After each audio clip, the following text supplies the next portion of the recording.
H의료개발센터 선생님들을 모시고 본격적으로 생활습관 관리에 대해서 다양한 직종의 선생님들의 얘기를 좀 들어볼까 합니다. 사실 생활습관이라고 하면 일단 먹는 거, 그다음에 자는 거, 그다음에 운동하는 거 이렇게 여러 가지 어떤 습관들을 관리해야 되는 게 필요한데요. 그럼 먼저 운동에 대해서 좀 얘기를 한번 해볼까 합니다. 우리 네. 운동 처방사 선생님, 허진 선생님이 환자분들 교육하실 때 제일 중점적으로 좀 알려주시는 거는 어떤 거세요? 저는 환자분들 일단 질병을 토대로 또 질병에 맞게 운동하는 방법을 좀 알려드리고 있기는 한데, 가장 중요한 건 정말 뭐니 뭐니 해도 이제 운동 강도, 뭐 운동 시간 이런 것보다는 꾸준함인 것 같아요. 계속 운동은 조금 단기적인 효과가 또 가장 크기 때문에 그 운동 효과가 계속 지속될 수 있게끔 꾸준하게 하게끔 지도를 해드리는 편이고, 그래서 일상생활에서 그냥 밥 먹고 나서 TV 볼 때 소화시키면서 앉아 계시면서 운동하시라고 이렇게 일상생활에서 할 수 있게끔 많이 지도를 해드리는 편입니다. 그러면 환자분들이 그런 질문 많이 하시거든요. 하루에 뭐 몇 분을 해야 되냐? 일주일 기준으로 며칠을 해야 되냐? 몇 회 해야 되냐? 그럴 때는 좀 어떻게 대답을 해드리는 게 좋을까요? 일단 운동 시간이랑 뭐 운동 빈도 어떻게 해야 되냐고 많이 질문들을 좀 해주시는데, 운동 시간 같은 경우에는 사람마다 또 체력이 다르고 환경이 다르고 질병이 또 다 다르다 보니까 그냥 적당히 힘들게끔, 그래서 하루 10분을 뛰었을 때 힘든 사람이 있고 30분을 뛰었을 때 힘든 사람이 또 있어서 환자분이 체력에 맞게끔 운동할 수 있게 지도를 해드리는 편이고, 그냥 운동 종류는 유산소 운동, 쉽게 걷기나 뛸 수 있는 분들은 또 뛰시고, 그리고 근력 운동도 같이 병행해 주시고. 다학제로 하면 좋은 게요. 네. 서로 배우는 것 같아요. 맞아요. 같이 하면서 맞아요. 우리 강사 선생님도 그렇고 영선 다 모여가지고 하는데 서로가 뭘 하는지 이렇게 봐요. 뭐 선생님들은 저 의료적인 거에 지식이 들어갈 거고, 저는 우리 선생님들이 할 때 어떻게 교육을 하나 잘 보거든요. 그래서 묻는 질문인데요. 저는 환자들한테 요즘 이렇게 얘기해요. 제가 아무리 뭐 이렇게 하라도 안 하실 거잖아요. 그러니까 차라리 그냥 출퇴근 때 엮으시는 건 어때요? 네, 그래서 한정거 미리 좀 편한 신발 신고 한정거 미리 내리고 한정거 미리 타면 15분이니까 그냥 출근하면서 동시에 30분을 하는데 좀 빠른 걸음으로 걸어주세요 하면은, 그렇게 하면은 뭐 일주일에 최소한 3-4번 30분씩 할 수 있잖아요. 이런 작전이 잘 통할까? 왜냐면 아까 가장 중요한 얘기를 줬거든요. 꾸준함이 중요한 거지, 전체적인 시간보다도. 물론 150분이라는 기준이 있는 것 같아요. 중강도 운동 150분 뭐 이런 게 있는데, 그거대로 5일 내내 30분씩 하는 사람이 어디 있어요? 그쵸, 맞아요. 한 번에 간혹 가다 환자분들이 나는 뭐 하루에 30분 정도는 하라 그러는데 나는 30분도 시간이 안 돼, 이런 분들도 되게 많아서 10분씩 끊어서 3번이던 4번이던 이렇게 해주셔도 괜찮으니까 틈틈이 하라고 말씀을 드리는 편이에요. 그래서 최소 20분 정도는 잠깐 밥 먹고 나서 10분 걷고 사무실에서 10분 운동하고, 이렇게 하루에 20분 이렇게 최소한 해주셔야 되지 않을까 싶습니다. 네, 운동은 필요한데 정말 진주 선생님 말씀하신 것처럼 그냥 중간에라도 잠깐 동안 이래도 조금 움직여 보려는 의지를 조금 키우고 있어요. 그래가지고 지금 헬스장은 못 가고는 있지만 막 졸리면은 막 조금 일어나가지고 스트레칭을 좀 한다든가, 또 밴드 주신 거 있거든요. 그걸로 한번 이렇게 묶어가지고 다리 한번 이렇게 움직여 본다든가, 계속 조금 꾸준히 나부터 실천을 해야 다른 분들한테 이게 좋아요라고 얘기할 수 있기 때문에 좀 해보려고 하고 있습니다. 실천할 수 있는 기가 막힌 방법 제가 의사로서 하나 소개시켜드릴까요? 환자한테 시범을 보입니다. 온 환자마다. 그러면은 하루에 스쿼트 한 100개나 짓더라고요. 힘들어서 못하겠더라. 아, 이렇게 하세요 하면서 5개 하고, 이렇게 하면서 5개 보여주고 하니까, 왜냐면 밴드를 직접 하면서 아, 그게 나름대로 시범자들도 운동이 되더라고요. 근데 어떻게든 어떠한 방법이든지 일석이조면 더 좋을 것 같고, 출퇴근에 엮든지 뭐 이렇게 하면 좋을 것 같긴 한데 참 쉽지는 않은 것 같아요. 그러면 이제 영양 얘기로 나온 김에 우리 영양 선생님 얘기를 좀 들어보면 좋을 것 같은데요. 요새 이제 실제로 교육해 보실 때 어떤 거 제일 환자분들이 좀 많이 궁금해하고 관심이 좀 있으신 것 같으세요? 요즘에 뭐 제로 칼로리 음료라든지 제로 칼로리 식품 같은 거 좀 많이 물어보시는데, 보통 보면 일반 탄산음료랑 비교했을 때는 뭐 당이랑 칼로리 섭취가 확실히 줄는 거는 맞습니다. 하지만 이게 일부 연구 결과로 봤을 때 장기적으로 섭취했을 경우에는 체내에 있는 혈당 수치라든지 약간 장내 미생물 교란을 조금 유발한다는 결과가 있어서 저는 단기적으로는 괜찮다고 말씀을 드리지만 장기적으로 꾸준히 섭취하시는 건 조금 피해달라고 말씀을 좀 드리는 편입니다. 저도 이제 비만 환자분들 교육시킬 때 비만하신 분들 중에 특히 젊은 남성분들이 그런 경우가 많은데 탄산 음료, 뭐 콜라, 사이다 이런 거에 굉장히 중독되어 있는 분들이 맞아요. 많아요. 그래서 하루에 2리터짜리 큰 거 사서 그냥 늘 계속 드시고 그런 분도 굉장히 많아서 그런 분들이 이제 질문 주시는 게 그러면 제로 콜라 마시는 건 괜찮냐 대체해서 저도 이제 우리 선생님 말씀처럼 단기적으로는 사실 그동안 그만큼 오랜 세월 동안 탄산을 마시던 습관이 있었기 때문에 그걸 하루아침에 바로 끊는 건 굉장히 어렵거든요. 뭐 위고비나 뭐 다른 비만 약물 치료에 도움을 받는다고 하더라도 그게 전혀 해소가 되지 않으면 오히려 스트레스도 받게 되고 그래서 단기적으로 봤을 때는 어느 정도 드시는 거는 괜찮지만 이제 길게 봤을 때 결국 그런 습관들 자체를 본인이 조절할 수 있어야 된다.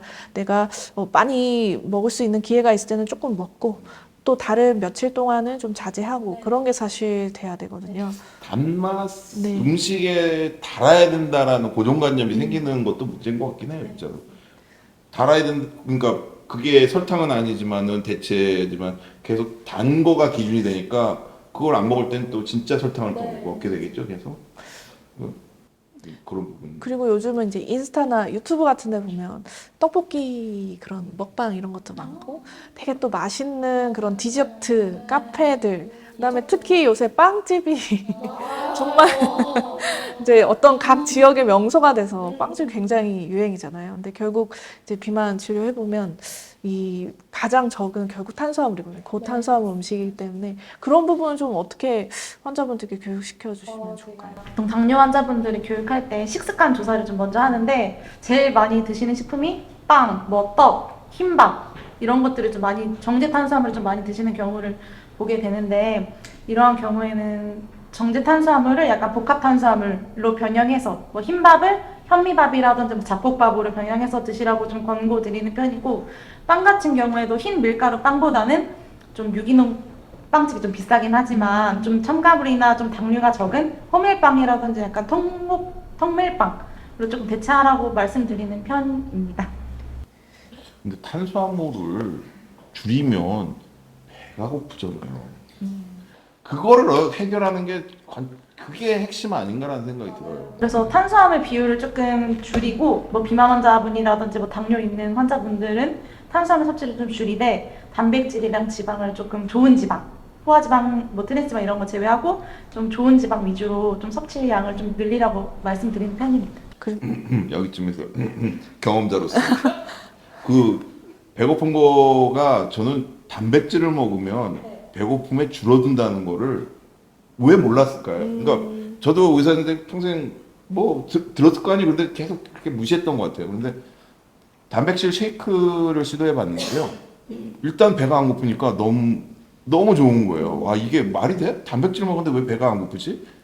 그래서 물론 단백질로 채울 수도 있고 지방으로 채울 수도 있는데 그래서 저탄 고지 많이 하신 분들도 있잖아요. 그리고 아니면 뭐 단백질 많이 활용하라 하신 분들이 있는데 그런 부분에 대해서는 어떻게 생각하세요? 저는 좀 환자분들한테 솔직하게 말씀드리면 한 가지 식품군에 중점적으로 드시는 것보다는 탄수화물, 뭐 지방, 단백질을 좀 균형적으로 드시라고 좀 말씀드리는 편이고 특히나 좀 신장질환 환자분들도 많이 뵙게 되는데 뭐 신장질환이나 뭐 간질환자, 뭐 통풍 환자분들은 단백질을 적정량 드시는 게 중요하시잖아요. 그래서 직접적으로 약간 양을 설명을 해드리면서 이 정도면 드시면 된다라고 말씀드리는 편입니다.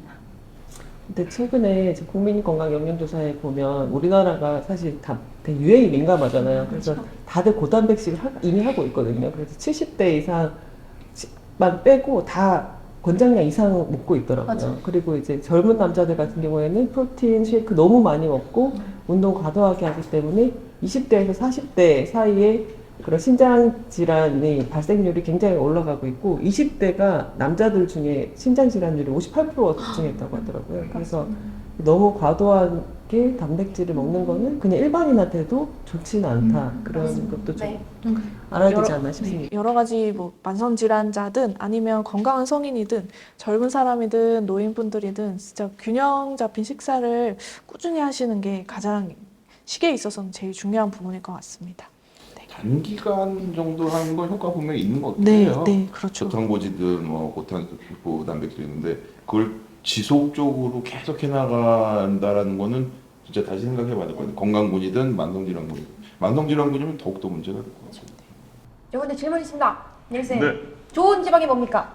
좋은 지방은 보통 뭐 올리브유라든지 뭐 푸른 생선에서 나오는 기름 같은 것들 뭐 안 좋은 지방이라고 하면 보통 그 동물성 식품에 있는 내장류라든지 뭐 이런 것들은 안 좋은 지방이라고 말씀드리고 너무 맛있는데. 너무 맛있잖아. 맛있는 거는 그래서 환자분한테 말씀드릴 때 맛있는 거는 건강엔 좋지 않다고 말씀드리는 편이에요.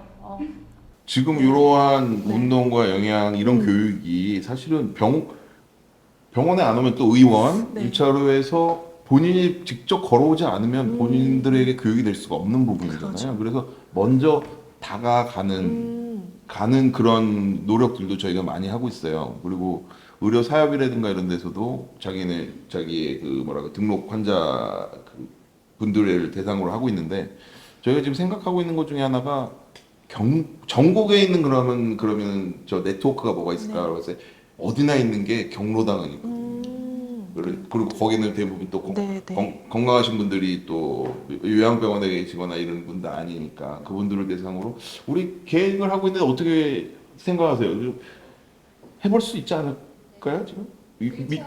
일본 얘기도 좀 해주실 수 있을 것 같고. 1차 의료 개발센터에서는 지금 저희가 지역기관하고 협업되는 데가 많거든요. 근데 그 중에 하나가 이번에는 치매안심센터라든가 시청이라든가 네, 노인종합복지관 같은 데서 같이 연결되는데요. 이번에는 경로당하고 같이 한번 이런 프로그램을 같이 한번 해보자라고 얘기가 돼서 같이 해보려 하는데, 일본 같은 경우에 경로당에서 하는 이런 어떤 프로그램들이 많이 활성화되어 있는데, 이것 또한 국내에서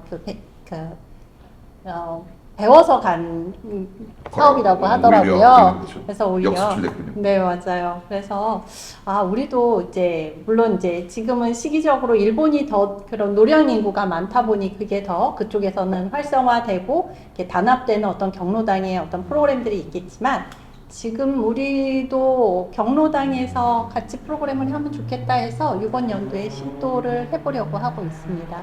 경로당으로 가는 이유는 사실 아픈 분들이 아니라 활동을 하시는 분들이거든요. 근데 앞서 말씀드린 것처럼 아파서 오는 환자를 대하는 우리 병원이 아니라 아프기 전에 경로당에서 활동하시는 분들에게 같이 어떤 기능을 유지하면서 즐거운 생활을 할 수 있도록 우리 다학제팀이 같이 가서 할 수 있는 것들을 조금 접목시켜 보려고 하거든요. 자주 모임 같은 것도 그렇고 프로그램도 그렇고요.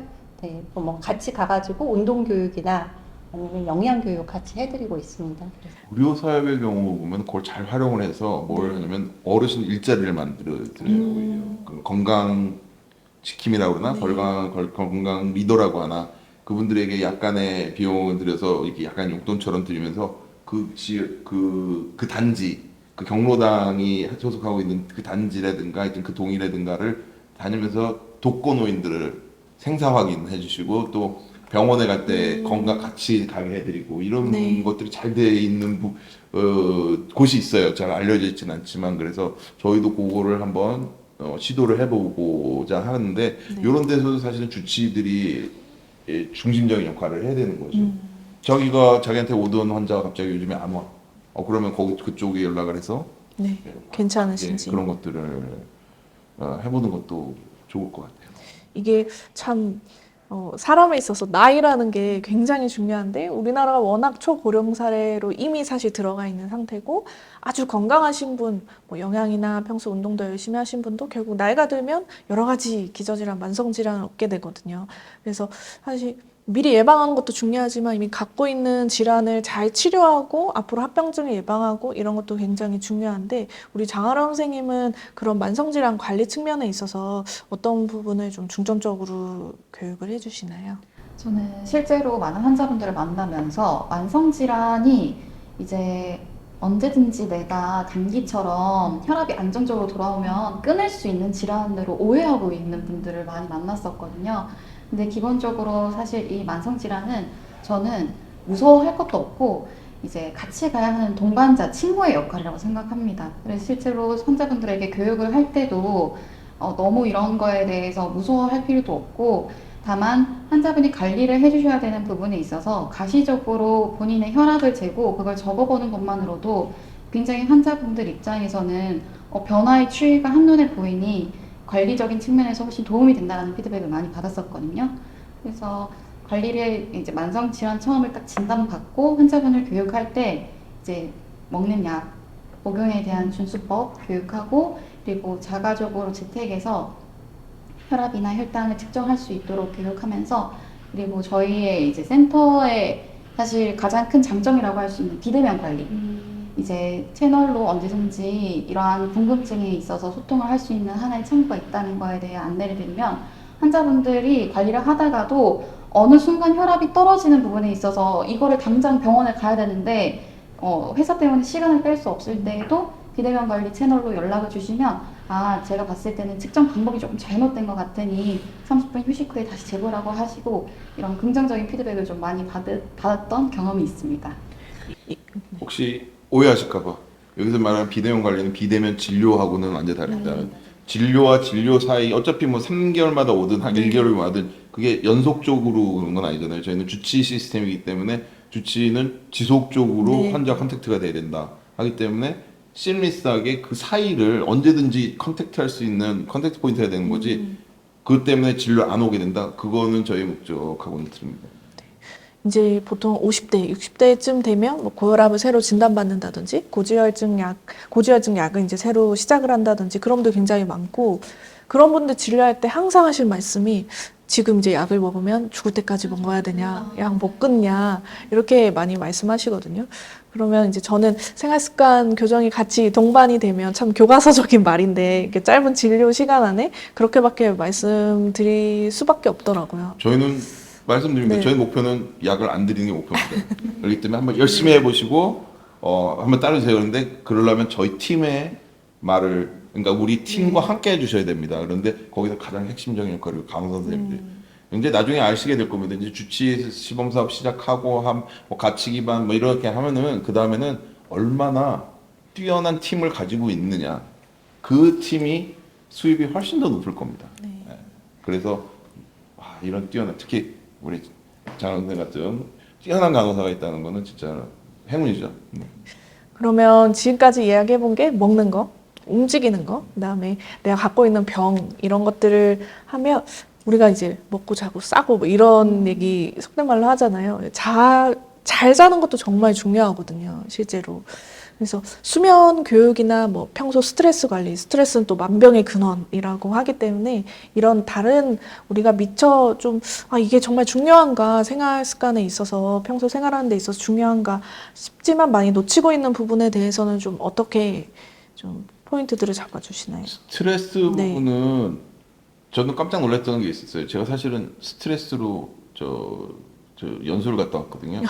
그래서 뭐 마인드풀니스 해가지고 하버드 뭐부터 시작해서 그랬는데 진짜 놀라운 게요. 우리가 숨을 어떻게 쉬느냐에 따라서 체온이 변하는 거를 측정을 할 수가 있어요. 깜짝 놀랐어요, 진짜로. 이게 피부 체온 측정기라는 게 있거든요. 굉장히 간단한 기계입니다. 그런데 실제로 원래는 우리가 1분에 몇 회 숨 쉬죠? 혹시 아시죠, 다들? 한 20회 숨 쉽니다. 그런데 그거를 1분에 한 6회 정도 깊은 숨을 쉼으로써 체온이 올라가는 게 보여요. 우리가 긴장을 하면은 피부 혈관, 근육 싸우고 도망가는 반응 때문에 다른 데 다 줄어들거든요. 그래서 피부도 살짝 혈관이 줄어들어요. 그래서 체온이 떨어지는데 깊은 숨을 얼마 한 1, 2분, 3, 4분 쉬면은 그게 체온이 올라가는 걸 볼 수가 있거든요. 그래서 이게 이렇게 중요하구나. 우리 스트레스 받았을 때 이렇게 되는데 그거를 이렇게 풀 수 있구나라는 거기 때문에 저는 무엇보다도 뭐 명상, 요가 이런 거 말씀했는데 일단은 숨을 그렇죠. 건강한 숨쉬기. 그러니까 특히 운동, 약간 숨찬 운동 했을 때 운동 전문가도 계시지만 숨찬 운동 하고 나서 깊은 숨. 이게 뭐 산소가 충분하니까 깊은 숨 쉴 수 있는 그거가 당신이 바로 그 환자분께 본인이 스트레스를 줄일 수 있는 가장 중요한 거다. 이상한 것 쫓아가지 마라. 이상한 사이비 뭐 이런 것 쫓아가고 이런 것 쫓아가지 마시고 일단 가장 중요한 건 운동이라고 말씀을 드리죠. 그래서 요새 이제 젊은 분들 진료 보러 오시면 잠 못 자는 분들이 되게 많아요. 20대, 30대 되게 젊은 성인분들도.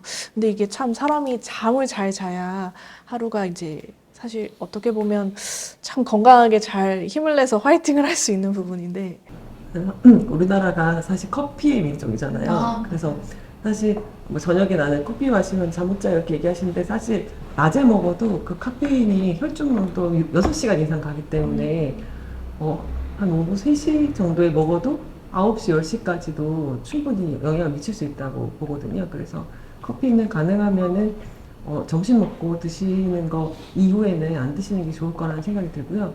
그리고 사실 자는 시간은 많은데 개운치가 않다. 근데 좀 약간 비만이신 이런 환자분들 보면은 그 수면 무호흡증이 되게 많고 혈압이 높으신 분들이 많아요. 그래서 그런 수면 무호흡증 있으신 분들 있을 만한 이렇게 환자에게는 꼭 한번 물어보시고 치료를 받으셔라라고 설명해 주는 거는 꼭 필요하다는 생각이 들고요. 그리고 이제 야식 같은 경우에는 이제 체온을 또 올리고 또 역류성 식도염이 생기거든요. 그래서 야식 먹고 나서 4시간 이상 지나고 나서 자는 사람이랑 3시간 미만인 사람이랑은 자는 그 역류성 식도염 발생률이 7배 정도 차이가 납니다. 그래서 이제 꼭 소화 다 시키고 주무세요.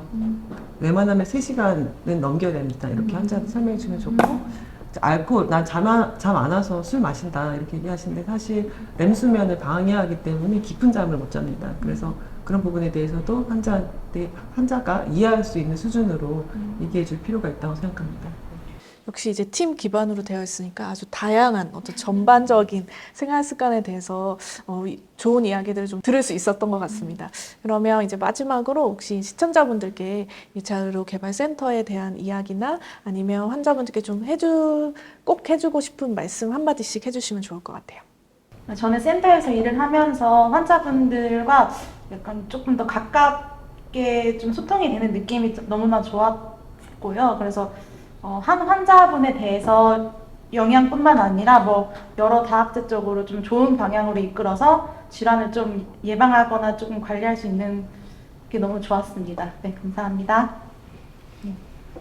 다학제 팀으로 일한다는 경험이 너무나 새롭더라고요. 그러니까 내가 혼자 환자였을 때 그냥 나는 치료만 받으러 갈래 해서 끝나는 게 아니라 이게 어떤 원인에 의해서 내가 아팠고 또 어떻게 하면 돼라는 거를 그 의사가 단 한 명이 나를 진단해주고 그거에 대한 방법을 알려주는 게 아니라 각 전문가들이 해결해 줄 수 있고 그 환경도 바꿔볼 수 있고 뭐 이러면서 이게 다학제 팀으로 일한다는 게 너무 큰 환자로서 내가 환자라면 얼마나 큰 이득이구나 하는 거를 되게 크게 느꼈었고요.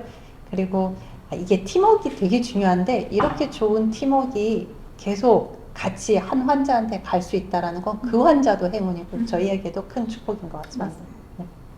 네, 저희는 한국형 주치의에 대해서 고민을 하는데 앞으로 한국형 주치의는 뭘까? 그러면 의사는 지금 주치의랑 뭐가 다른 모습을 갖춰야 되는 걸까에 대해서 저는 계속 고민을 하는데요. 결국에는 의료와 돌봄을 제공하고 이거에 대한 리더를 맡는 게 의사의 그 역할이라는 생각이 들더라고요. 그래서 이전에는 의사 한 명이 단순히 나의 외래를 커버하는 간호사나 간호조무사랑만 소통을 했다면 지금은 정말 다양한 직군과 서로 이해하고 배려하면서 또 소통해야 되는 부분이 있어서 이런 소통 능력을 키우는 게 아주 중요하다는 생각이 들었습니다. 그리고 지금 환자분들한테도 꼭 한번 당부드리고 싶었던 거는 사실 우리나라가 다자양물 문제가 엄청나게 심각하거든요. 그래서 또 어르신들은 그냥 유명한 병원에 산부진료라도 받으면 자기는 제일 좋은 병원에 갔다고 생각하지만 약을 많이 드시는 분들 같은 경우에는 단골 의사를 정해서 내가 먹는 약을 통합적으로 한번 확인할 필요가 있습니다. 그래서 생각보다 같은 약을 중복 복용하시는 분들도 많고 효과가 비슷한 약물들을 복용하시면서 부작용이 나타나는 사례가 굉장히 많거든요. 그리고 또 이렇게 충분한 시간을 가지고 환자에 대해서 약물을 검토하고 또 줄여줄 수 있는 시스템이 될 수 있었으면 좋겠다는 생각이 듭니다. 운동을 잘하는 것은 능숙함이 아니라 꾸준함이기 때문에 여러분의 운동 시간 찾아가지고 건강도 잘 유지하시길 바랍니다. 허신주였습니다. 저도 이 팀에 처음 와서 다학제를 경험했는데 경험을 하고 딱 하나 느꼈던 게 진짜 건강이 유지되기 위해서는 사실 정말 다학제적인 관리가 필수인 걸 많이 느꼈습니다. 저도 좋은 팀원들과 함께 할 수 있어서 너무 행복하고 저희 이런 팀워크를 200% 발휘해서 환자분들이 모두 다 건강이 잘 유지되는 환경을 만들도록 최선을 다하겠습니다. 감사합니다. 많은 것을 알게 되고 또 느끼게 되신 시간이지 않았을까 싶은데 동시에 또 이런 질문도 하셨을 것 같아요. 오? 우리나라 의료 세계 최고 아니야? 그리고 그런데 뭐 그리고 야 이거 어디 아프면 의사 볼 수 있는 게 10분 안에 어딘가든지 의사 볼 수 있는 게 우리나라 아니야? 우리가 뭐가 더 필요해서 이런 새로운 뭐 팀플레이 뭐 이런 게 필요한 거야? 라고 생각할지 모르시겠지만 실제로 우리나라는 빠르고 신속하고 굉장히 수준도 높은데 지속적인 관리와 환자를 책임지고 관리하는 그러한 시스템은 실제로 OECD 평균에 훨씬 못 미치고 있습니다. 그리고 정신과적인 상담도 마찬가지고 그래서 그런 부분을 보완하기 위해서 지금 새로운 시스템을 시도해 보려고 하고 있고 실제로 내년 초부터는 시범 사업에 들어갈 것 같습니다. 그래서 많이 관심 가져주시고요. 꼭 그러면 우리 의원에 이렇게 막 10명씩 막 고용해야 돼? 막 아닙니다. 아마도 아까 말씀드렸던 우리 간호 인력은 아마도 거의 준필수나 필수 인력이 되지 않을까 싶은데 나머지 팀은 아마도 지역 지원센터라는 게 생길 겁니다. 1차로 지원센터, 뭐 보건소가 될 수도 있고 그게 뭐 또 의사회가 될 수도 있고요. 간호 스테이션이 될 수도 있고 하여튼 여러 조직이 아마 그런 서포트를 하는 조직이 만들어질 겁니다. 그러면 그 팀과 함께 그 하나의 다학제 팀을 이루시면 됩니다. 예를 들어서 내년부터의 재택의료센터, 그러니까 장기형 재택의료센터 시범 사업도 연장이 됐는데요. 본 사업으로 간다고 하나요? 어쨌든 거기 보면은 보건소의 간호 인력과 다학제 팀 인력을 1차로 의원이 그 주치 선생님이 팀을 이루더라도 수가를 책정을 하는 것을 이제 그렇게 결정이 됐거든요. 이미 공포가 됐고요. 그와 마찬가지로 지역사회 자원을 잘 활용할 기회들이 생긴다는 거죠. 그래서 그런 팀을 이룬다고 생각하시고 꼭 내가 이 모든 인원을 다 고용해야 된다 이런 생각 안 하시더라도 앞으로는 팀을 경험하실 수 있습니다. 그러니까 좋은 팀을 확보하시길 바랍니다. 네, 이렇게 1차 의료 개발센터 여러 직종의 선생님들을 모시고 1차 의료 개발센터에서 어떤 일을 하시는지 얘기도 듣고 특히 생활습관 관리 전반에 있어서 아주 시청자분들께 도움이 될 만한 많은 이야기를 들을 수 있었습니다. 네, 지금까지 시청해 주셔서 감사합니다. 감사합니다. 감사합니다.